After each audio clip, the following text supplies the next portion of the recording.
What happened to Valerie? What'd you do to her? Strangled her. This is 58-year-old Patrick Scott, who took the life of his 17-year-old neighbor, Valerie Tindall. The details of what led to this tragic incident are deeply disturbing. She was going to tell everybody that I had my way with her, and that never happened. However, that was just the beginning. He had even darker secrets to reveal. Breaking him was no easy task, but watch as this remorseless man ultimately falls into the hands of justice. I don't understand, that's gotta bother you, right? That you killed Valerie? Well, I wasn't too crazy about it. Valerie Tindall was just a high school student from Arlington, Indiana. To get some extra income, she started working for none other than her neighbor, Patrick Scott. On Wednesday, June 7th, 2023, which was supposed to be her day off, she had left home, telling her parents she had to go to work. But things went very wrong when Valerie didn't return. When all her calls went unanswered, Valerie's mother, Sheena Sandifer, filed a missing report to the Rush County Sheriff's Department. The very first person and prime suspect that the authorities needed to question was the very same man Valerie planned to see, Patrick Scott. All right, Patrick, so you're here today because of Valerie Tindall, who's been missing or run away since June 7th, which was a Wednesday of this, right? Right. Now, you know Valerie because a couple different ways here. One, she's your neighbor, right? Right. She lives there kind of like in front of you? Yeah. Okay. And she also works for you, right? In the summer, to help mow grass and things like that, right? Yeah. Part-time, okay. And when she does mow grass for you and works with you, is she usually with you? Do you drive her from job to job? Yes. So you guys are always together? Yes. Okay. So there's never a time where you have her meet you at a job? Just once. Just once? Just once. How long ago was that? Before June? Before she ran away? Yeah. Before she left? Okay. Yeah. Right after, shortly after school let out. All right. Okay. So I spoke to you at your house on about, I think it was Saturday, June 10th. I saw you outside. Do you remember me stopping by? Yes. Okay. And I asked you that day when you saw Valerie last, right? Right. And you remember what you told me? Tuesday. Told me Tuesday before Wednesday, the Wednesday before she'd gone, right? Right. And that's not true, is it? No. Okay. When was the last time you saw Valerie? Wednesday afternoon. It's important to note that Patrick had been questioned before, and during his last conversation with detectives, he claimed he had last seen Valerie on Tuesday, June 6th. However, he now admits that he was lying. From the very start, things aren't looking good for Patrick. Wednesday afternoon. Where did you meet up with her at? South High Gardens. South High Gardens in Shovelville. Yes. Okay. What were you driving at that point? I had my truck and the car both. You had the truck and the car, both at South High. At South High. Right. So what did you drive there that day? The truck. With your trailer too? Yes. Okay. How did the car get there? I had moved it there like the day before, 2 days before. Why did you do that? Because she was going to take off. So you're gonna give her a car to use? No, I was just going to give her a ride. Okay, so she called you on Tuesday? No, she told me a couple days before she was going to leave. Okay, so she had I didn't think she'd go through with it, but she did. Okay, so the plan was for you to have the red car, the Ford Taurus there? Yeah, because dragging that trailer back and forth gets kind of expensive. Okay. So she planned this with you? Well, she planned it. I just You went along. You just went along. Yeah. Okay. So her plan, or the plan was for you to go ahead and have the Taurus there prior to Wednesday? Well, she wanted to ride back, but I didn't want to drive that truck, so I drove the car. On what day? Wednesday. Okay. All right. But you took the car there the night before, right? Yes. And you did that because you knew that she was going to need a ride? Yeah. Because she had already told you that she wanted to meet with you on Wednesday at those apartments, correct? Right. So you already knew prior to Wednesday that you were going to go to those apartments in Shovelville at what was it again? South High Gardens. South High Gardens to meet her, right? Right. You knew that prior to Wednesday? Right, well, I mowed there on that day. Did she know that too? Yes. Okay. So you're already there, were you there mowing when she showed up on Wednesday? Yes. Okay, so you're at South High Gardens mowing grass. Yes. And she shows up in her car, her green Honda Accord. Right. Okay. Then I take it you stop mowing. Well, I was already done. You're done, okay. And you met up with her, right? Right, And what, she got in Ford Taurus with you? right, And you guys left South High Gardens? right. And left her car there, Yes, along with your truck and trailer? yes, Okay. From there, you came back to Rush County, is that right? right. Okay. And on your way to Rush County, was she on her phone, using her phone? She texts a lot. She don't talk on it much. Right. But she was using her phone. Yeah, she She's communicating. texts all the time. She's doing something. Yes. Okay. And did you know where you was taking her before that day? Well, I thought we was going back to Rushville, but we stopped in Homer's where we went to. Okay, so she had you stop in Homer. Yes. Okay. And what happened in Homer? She got out of the car and got in with another guy. Okay. What kind of car did she get in? They just kind of a pale blue car is all I know. Patrick claims that Valerie had planned to run away from home and that he simply helped her. But what raises even more intrigue for the detective is that he's now introducing someone else into the story. A man in a pale blue car. She got in this pale blue car with this guy. Yes. What does this guy look like? I have no idea. I didn't see him. Okay. Could you tell that, was he by himself? Yes, from what it looked like. Okay. And then from there, when you dropped her off, where did you go? I went back to the house. Went back to the house. Your house. My house. In Arlington. Yes. Okay. That was the last time you seen her? When I dropped her off, yes. That's the last time you talked to her? That was the last time I talked to her. Okay. Yes. Now I know that I know you mow grass. You sit over at Berwick Apartments, right? Okay. Right. Which is where her car was found at. Right. That's where her car's at. Now, how did her car get there again? I moved it there. Okay. So when did you move the car there? Thursday. Thursday. So you drove over to South High Gardens. Right. What were you in that day? Truck. Your truck and trailer? Truck and trailer. Okay. And you still went to South High and you moved her car to Berwick. Yes. Okay. How did you park it? How did I park it? Mm-hmm. I backed it in. Okay. Did you remove the plate? No. Okay. You did not remove the plate? No. Okay. And then you walked back to your truck? Yes. South High Gardens? Yes. Is there, so you haven't seen or talked to her since June 7th? No. On that Wednesday? Nope. Okay. Not at all. Okay. I figured I would, but I haven't. Okay. How did you guys communicate with each other? How did we what? How did you guys talk to each other? Did you guys use text messages? Text messages. Like actual text messages, Yes. right? Okay. All right. Now, I'm just going to kind of be honest with you here for a minute, Patrick, okay? So, her phone location, which way did you say the blue car went on that day when you dropped her off? Which way what? The blue car, the day you dropped her off on Wednesday, which way did you go? It turned like it was going out 44 toward Rushville. Okay. Did you actually see it turn left or right on 44? No, because that's the way it kind of was angled, and I turned and I just went right on up the pike. Okay. Did you ever notice it following you, being behind you for any reason? No. Okay. So, we know, just from you telling me right now and confirming with other things that we know, I know where her phone was at during that time before it was shut off. Right. And it was shut off closer to Arlington, not Homer. Okay. Right. All right. And she actually sent a message just before she shut it off, and that put her closer to Arlington. Okay. She sent a message? Yeah. So it's very important right now that you tell me the truth that she wasn't with you at that point. No, she wasn't with me. Okay. Because here's the deal. I mean, if you're helping her, No. if you have been helping her, this is the time to stop and now tell us where she's No, at. I have not helped her. But if she would have showed up at a job site asking for money, I would have given it to her. Did you do that? I would have. I haven't. Okay. Because I know she's got to be out of money. Okay. Because I know how much she made the last 2 weeks that she worked. Which is what? Between $900 and $1,000. Okay. You pay her cash, right? Yep. Okay. At this point, things may seem unclear, but the detectives have already been digging deep into the case. They have access to all of Valerie's phone records, and nothing Patrick says aligns with the evidence.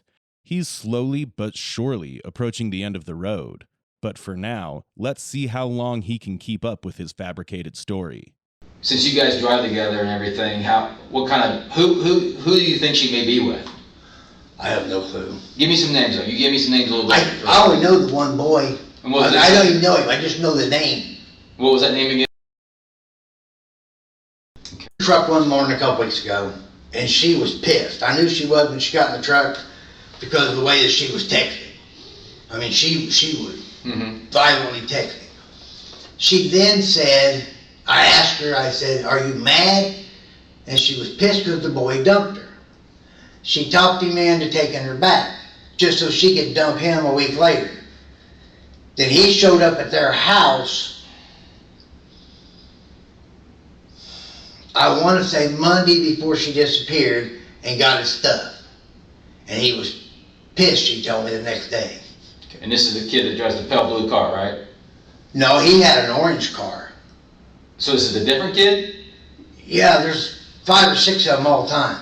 Patrick is now painting Valerie as a troubled girl involved with multiple guys, trying to tarnish her reputation. It might not seem apparent as to why he would do such a thing, but in actuality, it is all a part of his plan.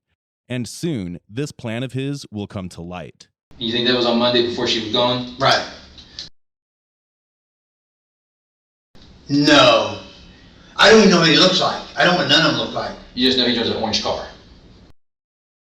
Kind of an orangey, ugly thing. But you dropped her off to somebody in a blue car. Right. Okay. Then there was the other boy. There was another boy she was talking to on Tuesday that was giving her because he thought they were going to have a relationship, and she says no, but I can't tell you who his name is. Okay. And then there's the boy in Arlington. So she discussed this with you about her wanting to leave? Yeah, she's been discussing it for a long time. And did she discuss it prior to Wednesday, within a couple of days before Wednesday, about this idea of what she was wanting to do? I'll tell you the truth, I thought she was leaving Saturday night because she said she was leaving Saturday. Yeah. Okay. When you go to the Berwick Apartments, you mow grass there, right? Right. Okay. Is the only time you go there when you mow grass? Yes. Okay. Or if I have to spray or something. Okay. All right. So you only go to those apartments for work-related stuff, right? Most of the time, yes. So it'd be fair to say that if you were there any other time or whatever, that'd be odd. Say it again. If you was there at a different time, like I'm guessing you probably do like all your work during the daylight hours, right? Most of the time, yeah. Yeah. Now I start early in the morning. Okay. Yes. Okay, that's fine. That's fine. Yeah. Okay, but to be at your locations that you mow grass at, any of them, to be there later in the evening would be kind of odd, right? For me? Yeah. If it was like 8 or 9 o'clock at night, it would be, yeah. Okay. All right.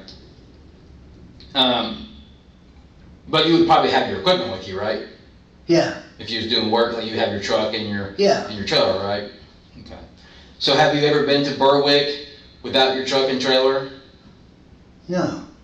So anytime you go to Berwick, you're always in your truck and trailer? Yeah. Okay. And it's probably during the daytime when you're supposed to be working? Yeah, most of the time I'm there around, if I spray, I get there like at 5 in the morning. Okay. So So that way I don't want nobody walking through it. yeah. So you wouldn't be there in the evening then? No. Like, say,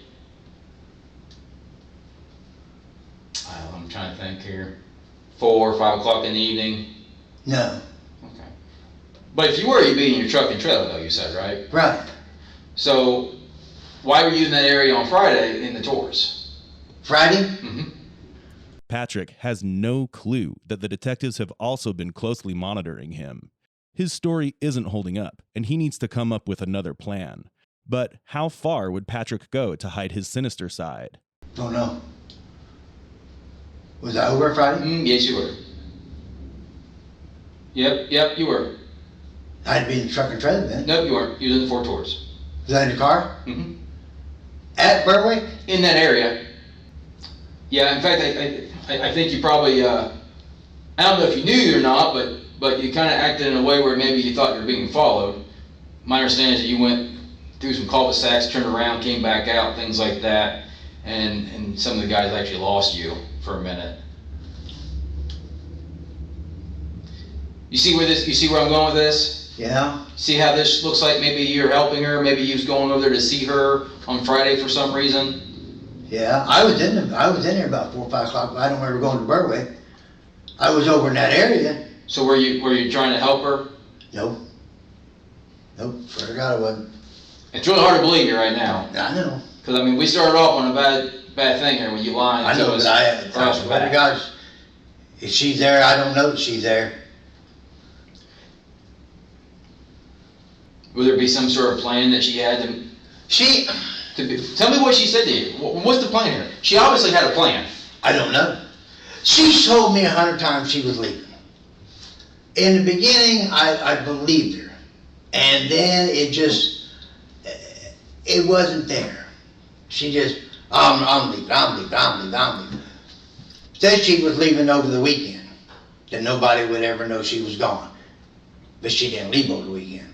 Said she was leaving Saturday, she didn't go. Mm-hmm. So, I mean, I don't know. Well, what we're trying to do here is that we're trying to get her home. Okay? That's all we care about right now. We got to get her home. Okay. Okay? And it is important that if you know more than what you're telling me, because right now you feel like you may be in some trouble for whatever reason, it's time now to be cooperative and help. I don't. Because anything else that happens to this girl, it's not going to be good for you, possibly. Right. Okay? I mean, you've already delayed our investigation. Okay? But I don't know. I really don't know where she's at. I really don't. She never really, until lately, she never talked to me about boys. We talked about everything else in the world but boys. So you're telling me that you haven't seen her, talk to her, or know anything about her since June 7th? Nope. You just went back on Thursday and moved her car? Right. Because she asked you to? Right. Why specifically She wanted me to move it somewhere else so that way it wouldn't be out there sinking. It was sitting right out and wide open. Did she tell you to move it to Berwick? Yes. So she specifically said move it to Berwick? See, there was a deputy living out there, so I don't know why she would want... And you haven't seen her out and about when you're mowing grass over? We know you've been over there since she's been missing, because it sounds like the grass has probably been mowed. Right, I've been over twice. And you never seen her? Nope. But you've seen the car there, obviously. Yep, I knew the car was there. And you failed to tell us that. What? And you failed to tell us that from the very beginning. I know. Patrick started his story with a lie, putting himself in a difficult position from the get-go. With his contradictory statements and the undeniable fact that he moved Valerie's car despite claiming he didn't know her whereabouts, he's getting pushed into a corner by the minute. But even with his back against the wall, he will continue to build up stories, and very soon, he's going to realize that he's instead digging his own grave. The week that she was gone, on the week that she left. Yeah. So let's say that Monday, Tuesday, and Wednesday. Did she work for you on Monday? Yes. And how much did you give her? She got about 120 to 150 bucks. Okay. And what about Tuesday? Same. Did you give her any money on Wednesday? No. Okay. All right. So you didn't give her one lump sum at any point to be like, hey Valerie, here's $1,000 or here's $500 to help you with what you're doing. No. Okay. No. And again, why were you over at Berwick on Friday in the Taurus? I was looking to see if the car was still there. You wanted to see the car was still there. Yep. Okay. And why is that? See if she left in it. Okay. Did you go straight to there, or did you kind of loop around a little bit? No, I was driving around. You're driving around. Why were you doing that? The hell of it. Sounds kind of weird to me. Gas isn't real cheap right now. I know it. If you had intentions of going straight there to check on the car, why wouldn't you just go straight there? Because it looked like somebody was following me in a white car. Okay. Or a white. Every time I turned, it looked like the car turned too. Okay. Why were you concerned with that? It just seemed strange to me that I was being followed. It looked like I was being followed.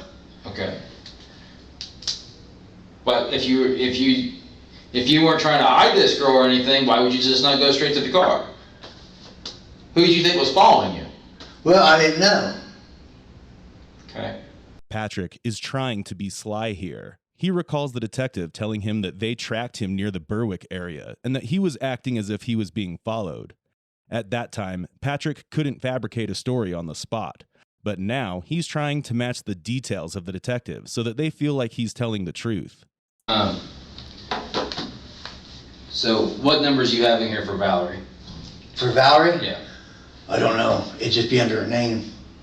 All of them be underneath their name? It would be under, say Valerie Tindall. Okay. We're going to try to have... Oh, go to the phone. Yeah, I know. Oh, okay. I'm going to try to have you call her, okay? I'm going to see if she'll answer for you on one of these numbers. Okay, you got her here as Val 2, and Valerie Tindall. Yeah, she had 3 different phones. Yeah, we're going to try this, and we're going to see if she answers for you.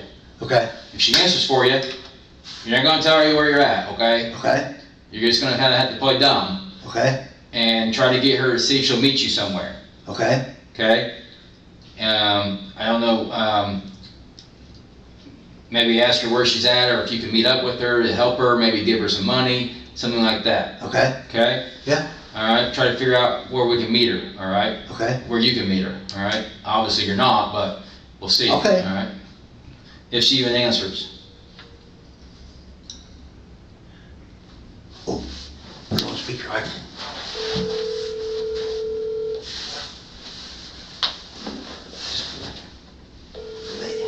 hear it. Hello? Hello, who's this? Ben's mom. I'm sorry? Benjamin's mom? Oh, okay. I've got the wrong number. I'm sorry. Alright. Bye. Bye. Who's Benjamin? I don't know.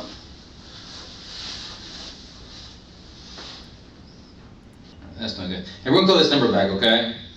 The First one? Yep. And when whoever answers, ask for Valerie. Okay. Ask if Valerie's there. Ask if you can speak to Valerie, okay? Okay.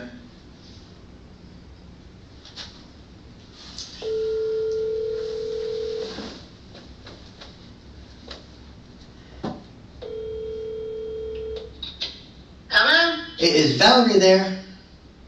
This is Valerie here. Okay, thank you. Bye. And that's not her? No, that's not her voice. I don't recognize that voice at all. We're going to try one more number. The number that you don't have her saved as, but I saw that you text this number to her mom. We're going to try that, okay? The phone calls didn't provide the detectives with any solid leads. They still have no idea where Valerie is or whether she's even alive. Meanwhile, Patrick is doing his best to appear completely cooperative, making it seem like he's fully committed to helping the investigation. Why would her phone ping location on the way to Arlington still? You said you dropped her off in Homer. Uh-huh. That's not what the phone tells us. The phone tells us she was closer to Arlington when the phone went off. Why is that? I don't know. And it would have been like, if she pulled out, it was right behind you, you would have seen her. Right. Because, I mean, literally, it would have been right behind you. Yeah, I know that, but they wasn't behind me. You see why I'm a little skeptical about this whole thing? Right. Because, I mean, I think you took her back to Arlington for some reason. I never took her back to Arlington. Never got nowhere near Arlington with her.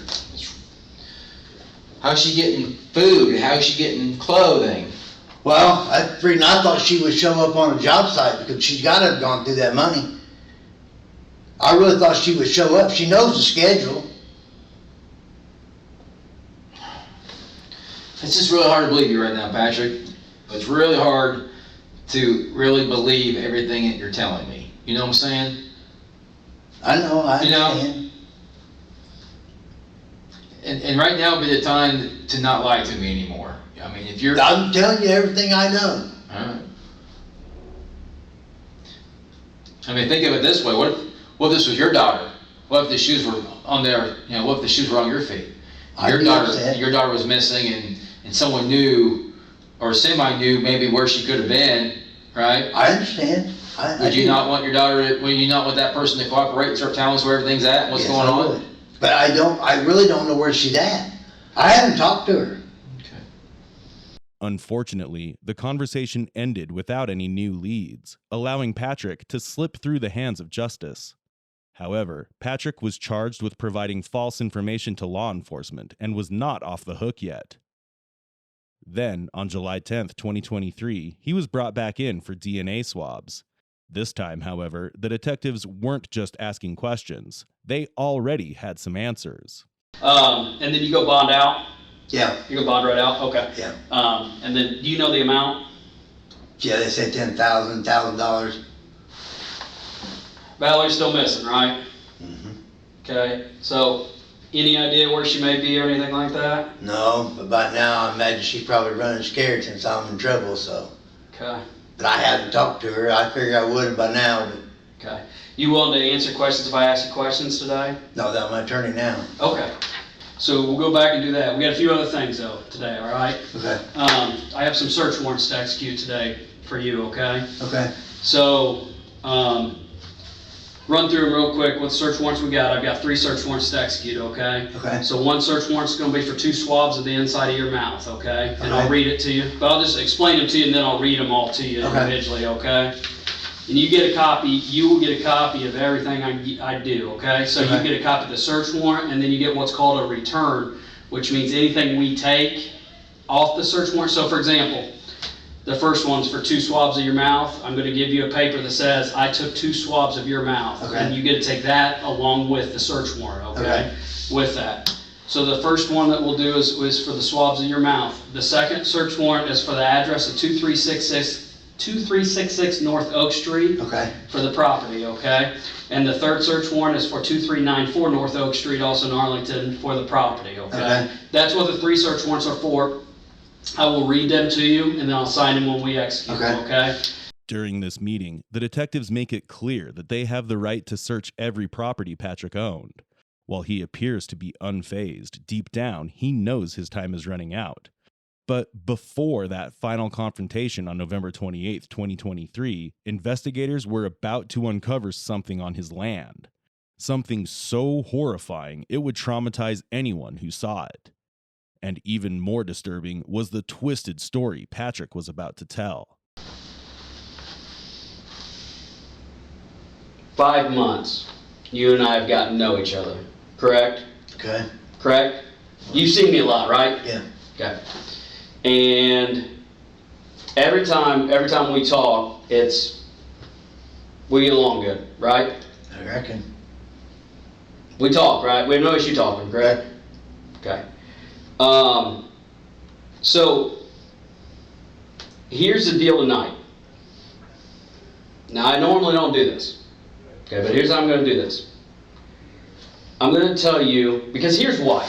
Here's why. You know, I can play off like 8 million things right here. As you come and sit in this room, your mind plays tricks on you as an officer, all right? And it tells you to go all these different directions and try all this different stuff. But the fact of the matter is that I think you're overall probably a pretty good person, okay? If I didn't, I would have treated you probably different over the time, all right?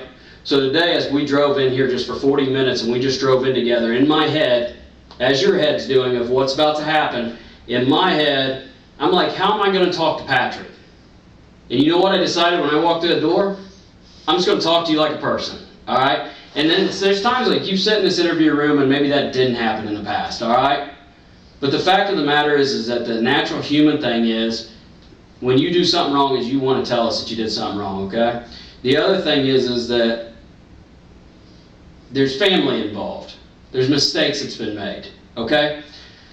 So what I made the decision of when I walked through that door right there was, I would like to talk to you today, and I would like you to tell me what happened to Valerie. That's the end result of what I want to know, okay? But here's what's weird about today.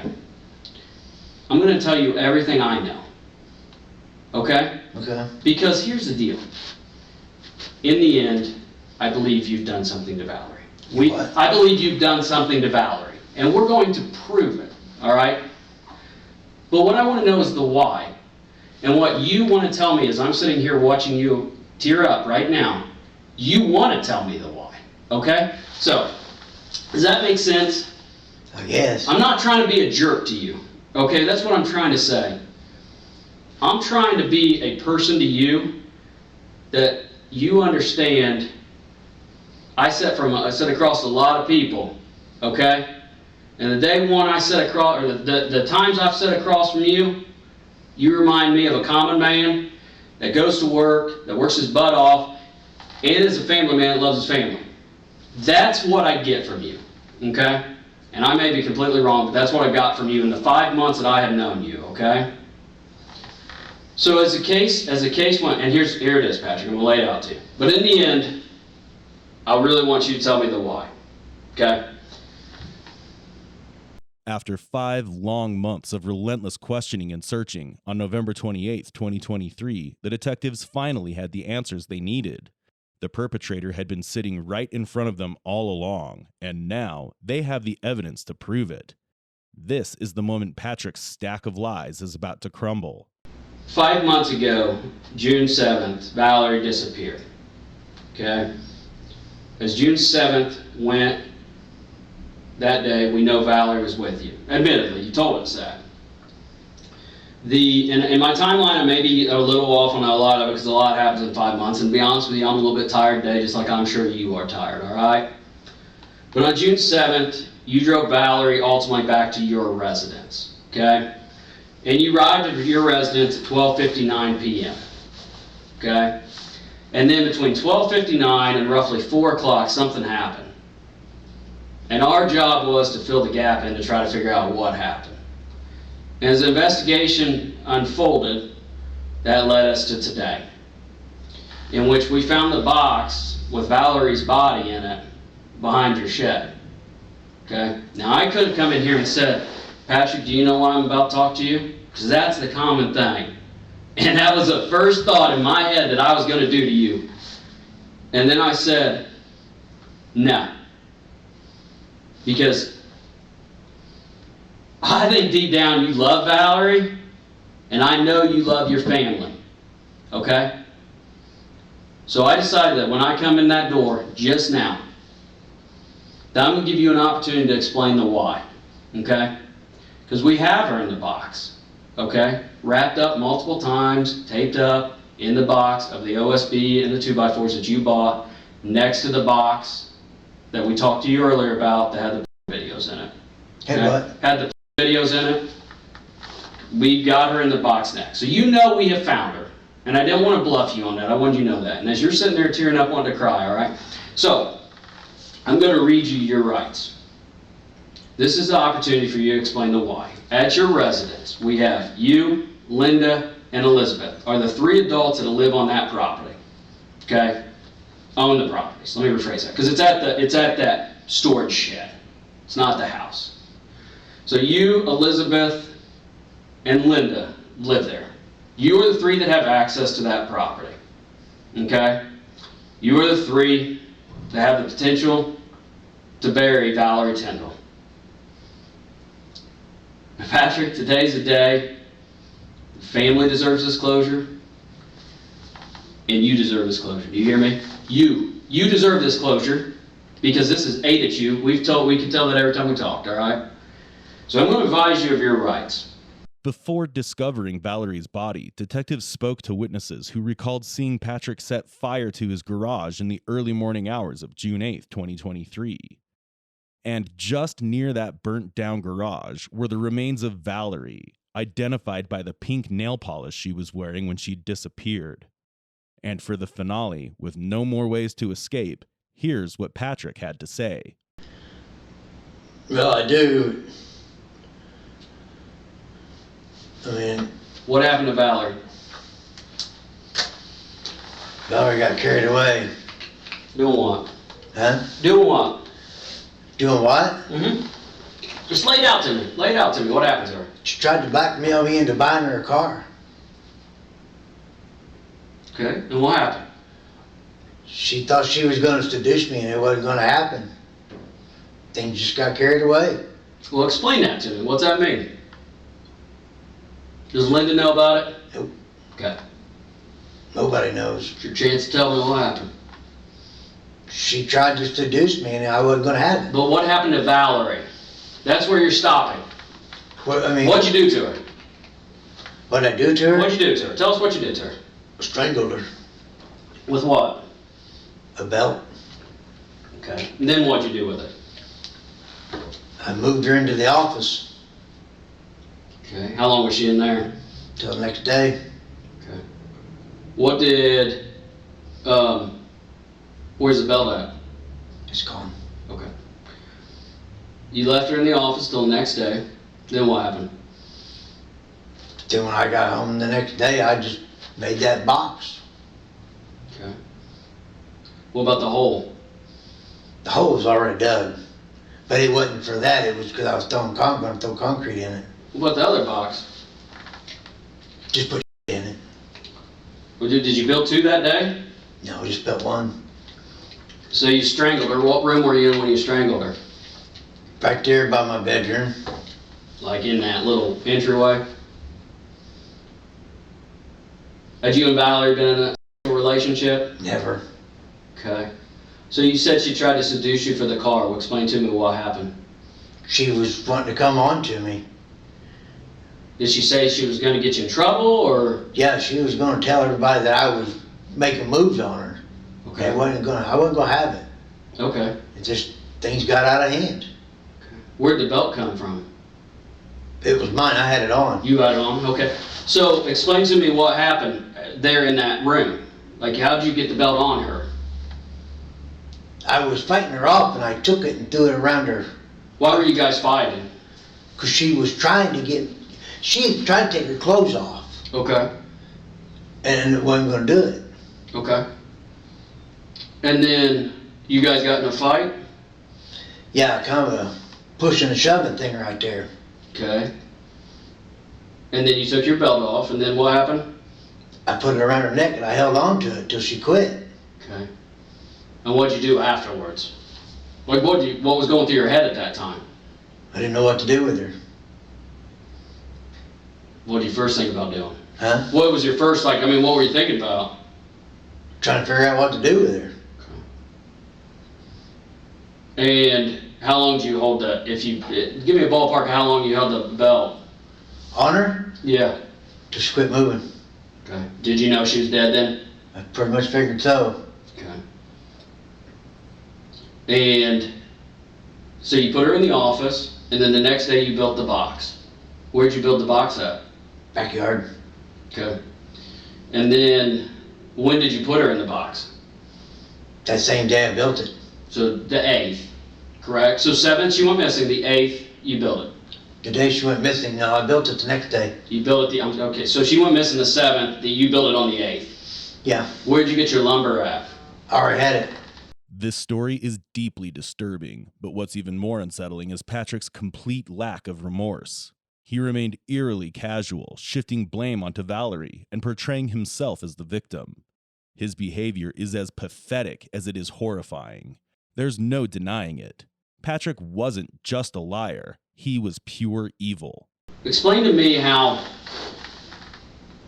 have you seem like a good guy. Explain to me how you have functioned like you have. Like, did you hate Valerie? Did I hate her? Yeah. No. So No, we done all kinds of stuff for you Valerie. guys seem close, that's what I'm asking, yeah. I mean, we took, she'd go out to eat with us. Her and her little sister both would go with us different places. They took her to the movies. They've taken her shopping. We took her and Holiday World 1 year with us. Okay. So that day, why did Valerie come back to your home that day? Like, explain that day to me, because it was weird. Valerie drove to you to that South High Garden, right? Right. And then you picked her up and you drove her back to Arlington. Right. Why? Because she wanted to go back to the house. What was the reasoning, though? Well, she never really gave me one, so I told her, but she wanted to sneak back from her dad for some reason. Because if he'd have seen her, he'd have beat the hell out of her. Okay. Because she lied to him. Mm-hmm. Okay. So you did she put up a good fight? Was she pushing you hard or anything? Was she? She's not a very big girl, right? Well, a little bit. Okay. But And then you put the belt around her neck. Did you loop it like through the belt? Like, was it a regular belt? I don't remember. Okay. And you held it until she stopped moving, and then you knew she was dead. Okay. When did you wrap all the stuff on her? Next day, Okay. And where was that done at? on the office floor. Okay. And was anybody home during that time? Okay. Did he ever see this? Oh, no, wait a minute. The A. When I wrapped her, Yeah, no. when you put her all up. No, wait a minute. He may or may not, I don't remember. Sometimes he went to his grandmother's. Okay. So you don't know if he was home. Oh, he may have been at his great-grandmother's. Okay. And then you wrapped her in like black, it looks like a trash bag to me, or it's black plastic. Yeah, whatever I had around there. What is that? Is that like landscaping stuff or? Probably what I used it for. Okay. And then you taped her. You wrapped her and taped her multiple times. Okay. Do you remember doing that? Yeah. Okay, why? Why? Yeah, what was the reasoning? Like what was going through your head when you did it? I know why. I'm just asking you. Just get rid of her. Okay. Was it the smell? Not yet. I mean, was it to prevent the smell? Is that what it was? I don't know. I just wrapped her up in plastic. Okay. And then you put her in that box that you built. Yeah. Right. And then how did you get her from, did you carry her over to that box? Or did you build the box, bring it over, put her in it, and then pull the box over? How'd you get the box? How'd you get her from the office to the box? I drug her. Okay. Like through your neighbor's yard? Oh, no. The box, I took it in the house. Okay. So you took it in the house and you put her in the box in the house. Yeah. And then you screwed it shut? Huh? You screwed it shut in the house? Yeah. Okay. Then how did you get the box from there to your other property? Two-wheeler. Okay, a dolly. Yeah. Okay, all right. And then did you stick it up Yeah. and dolly it across? Okay. And then you did that after the box? Like No. you did that like right after? Yeah. Okay. And you said the hole was already there. It was a pretty deep hole. Yeah. You didn't have to dig any of it? I already dug a bunch of it. Okay. See, I dug all that because I had been looking for the well on the back of the house. Okay. But see, all around that house, I don't remember when I dug what because... No. I'm talking about where she was found. Behind the shed. Right. When did you dig that? Had that been dug in the past? Yeah. Okay. So did you have to dig it more though? No. So it was deep enough when you got there? Yeah. Okay, so you put the box in, then did you cover it up? Yeah. Okay. And did you do that all by hand? Like a Yeah. shovel? Okay. And was the shovel there? Yeah, one of my shovels. Okay. And then what about the other box? How long had that been there? It looks like the same wood. It's the same July. screws. Okay. So that's the second box you made, just different times. Yeah. Okay. And there it is, the sinister act committed by Patrick Scott. The detectives finally have the why, but even as he tells his story, it's clear he's still being deceptive, and it wouldn't be the first time. Knowing this, the detectives keep pressing, determined to catch him in a lie, hoping that sooner or later he'll slip up. What was Valerie saying when this was happening? What was she saying to you? That's what I can remember. Okay. Was she struggling when you were when you were strangling her? Yeah. Okay. What were you saying to her? I didn't say nothing. Okay. I just knew she wasn't going to blackmail me. Yeah. So because of the blackmail, was that your intention to kill her? To avoid the blackmail? She was going to tell everybody that I had my way with her, and that never happened. Okay. So then... Like anyone else, the detective had grown tired of Patrick's cold, remorseless demeanor. But with his confession in hand, there was no escaping justice. Patrick was arrested and officially charged with murder. Finally, on March 11th, 2024, Patrick Scott was sentenced to 57 years in prison after he pleaded guilty. As part of a plea agreement, he was also required to pay $10,000 restitution to the victim's family. Patrick received his punishment, yet it is tragic that a young life was cut short by his actions. Till the very end, Patrick showed no signs of remorse or regret. While we may never know the full extent of what happened inside that house, it's certain that Valerie's worst fears were realized, leaving us only to hope that her soul finds peace. So what do you believe truly happened on that fateful day? Was it merely a case of blackmail, or did Patrick attempt to use force against Valerie?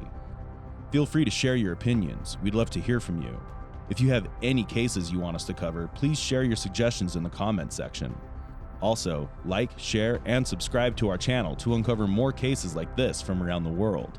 Until then, stay safe.